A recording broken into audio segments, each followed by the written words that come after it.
আমি কোহিনুর বেগম, বয়স ৬৯। আমার স্বামী দীর্ঘ ২৭ বছর আমার খোঁজ খবর নেন না। তিনি আবার বিবাহ করেছেন। আমার দুশ্চিন্তার কারণ, আমার পরকালের হিসাবের ক্ষেত্রে আমার স্বামী ও সংসারের জন্য আমার গুনাহ হতে হচ্ছে কি না।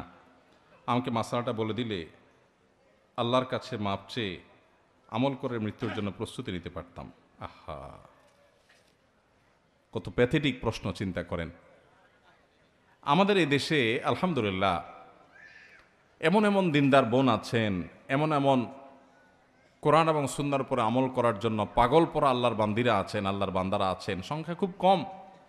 তাদের দেখে প্রেরণা হয়, উৎসাহ হয় যে আল্লাহ তাআলার ভয় তাদের অন্তরে কত বেশি, চিন্তা করেন। এই ভদ্রমহিলার বর্ণনা অনুযায়ী তার স্বামী তার খোঁজ খবর নেন না। কত বছর? ২৭ বছর। ২৭ বছর যে স্বামী ভরণ পোষণ দেয় না, খোঁজ খবর নেয় না, জুলুম করছে, আবার আরেকটা বিয়ে করে সেখানে তাকে নিয়ে ব্যস্ত। এখানে তার প্রথম স্ত্রীর প্রতি সে জুলুম করছে না, করছে না? করছে। এরপরও তিনি চিন্তা করছেন যে তিনি জুলুম করছেন, তিনি আল্লাহর কাছে জবাবদিহি করবেন। আমি তো স্বামীর খেদমত করার, সেবা করার, স্বামীর হক আদায় করার সুযোগই পাচ্ছি না, কারণ তিনি কাছেই আসছেন না, যোগাযোগই করছেন না। তো আল্লাহর কাছে আমার কোনো দায় আছে কি না? এটা কি বলে আল্লাহর ভয়? এই বোনকে আমরা আশ্বস্ত করতে চাই, যে স্বামী এরকম অমানুষ, যে স্বামী এরকম জালিম, যে স্বামী স্ত্রীর হক আদায় করে না, ওই স্বামীর আপনি কোনো খেদমত করছেন না, করার সুযোগ পাচ্ছেন না, এর জন্য আল্লাহর কাছে আপনার কোনো দায় নাই।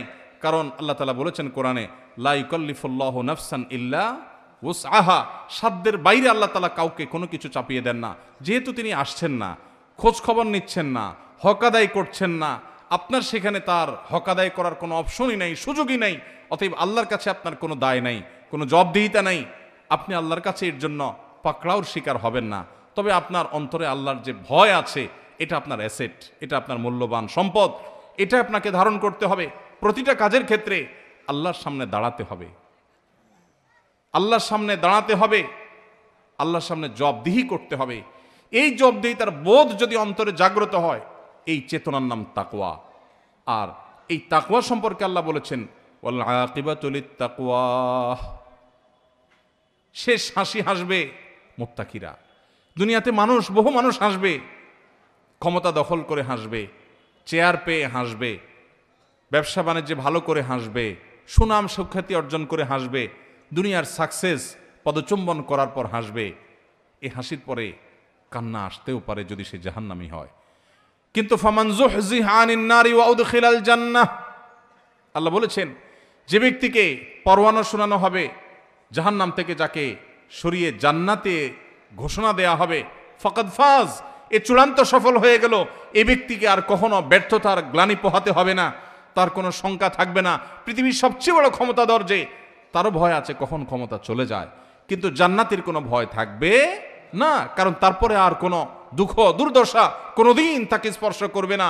তো আমার বোন, তাকওয়া তো এটাকেই বলে, অন্তরে অবস্থিত যার আল্লাহর ভয় তাকে নিয়ন্ত্রণ করে, সে কি করবে কি করবে না এটা ডিসিশন মেক করে, তার সেই চেতনা, এটার নাম তাকওয়া। আল্লাহ বলেছেন, এই তাকওয়া যার আছে, শেষ হাসি সেই হাসবে, সে হাসির পরে আর কখনো কান্না আসবে না। আর আল্লাহ বলেছেন, জান্নাত সম্পর্কে উইদ্দাতিল মুত্তাকিন, মুত্তাকিদের জন্যই তৈরি হয়েছে। কোরআনেও আল্লাহ শুরুতে বলেছেন হুদাল্লিল মুত্তাকিনে, কোরআনও আল্লাহ তাআলা উপকারী করবেন মুত্তাকিদের জন্য। আল্লাহ আমাদের অন্তরে আল্লাহর ভয় লালন করার তৌফিক নসিব করুন। এই বোনের সেই জালেম স্বামীকে আল্লাহ তাআলা হেদায়েত দান করুন।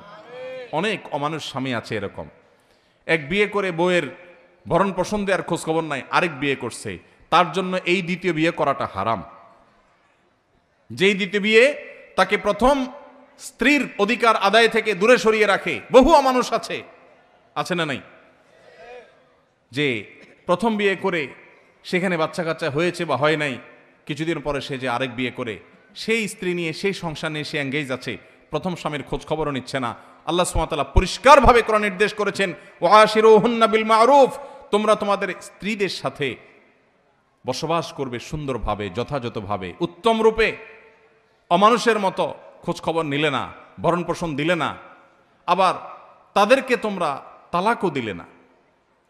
যদি তালাক দাও, সে অন্যত্র বিয়ে বসতে পারে, অবশ্য কোনো যৌক্তিক কারণ ছাড়া তালাক দিলে সেটা আরেকটা গুনাহের কারণ হবে। আল্লাহ তাআলা আমাদের সবাইকে পরস্পরের হক আদায় করার গুরুত্ব বুঝার তৌফিক নসিব করুন। আর আমার এই বোন সহ যে সমস্ত মায়েরা বোনেরা এরকম মনোবেদনায় আছেন, সাংসারিক জীবনে কষ্টে আছেন, আল্লাহ তাআলা তাদের কষ্টগুলোকে লাঘব করার তৌফিক নসিব করুন। এই বোনগুলো কখনো যদি আমাদের কাছে আসে, অনেক সময় অফিসে আসে, বলেন ভাই অনেক দুঃখ, স্বামীটা অমানুষ, অমুক অমানুষ, তমুক অমানুষ। আমি বোঝানোর চেষ্টা করি, ফেরাউনের স্ত্রী আসিয়ার চাইতে বেশি আপনি মাজলুমা না। আপনি যত কষ্টই করেন না কেন, ফেরাউনের স্ত্রীকে, আসিয়াকে ফেরাউন নিজে হাতে তিলে তিলে হত্যা করেছে।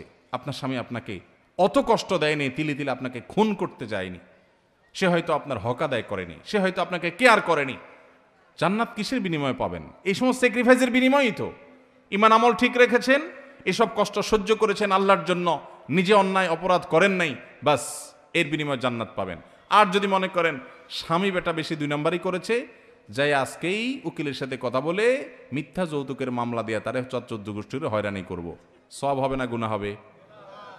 এ কামও অনেক মহিলারা করে।